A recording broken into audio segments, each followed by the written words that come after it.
आज आशीष यादव ने बहुत बड़ा गाना लेकर आया। उनका भाई आशीष यादव का भाई क्या कमेंट किया है। हाँ जी दोस्तों, आज की इस वीडियो में आप लोगों को यही पूरा सच्चाई मिलने वाला है। उनसे पहले दोस्तों, हमारा चैनल को सब्सक्राइब नहीं किया तो हमारा चैनल को सब्सक्राइब कर लीजिए, क्यों भोजपुरी के एक एक खबर सबसे पहले देखने के लिए मिल जाता है।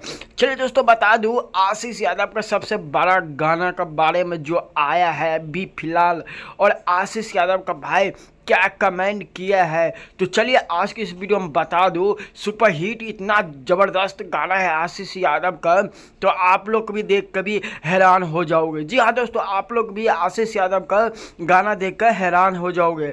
मंगे के सुपर स्टार अगर माना जाता है तो आप लोग वीडियो को थोड़ी शेयर कर दीजिए और लाइक करना ना भूलें, ने कमेंट कर ना भूलें।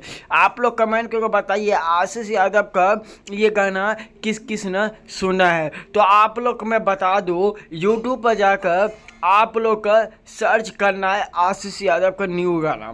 बस इतना आप लोग का सर्च कर देना, पहले नंबर पर आ जाओगे। आशीष यादव का भाई ने कमेंट किया है, मंगे के जितना भी स्टार है आशीष भाई का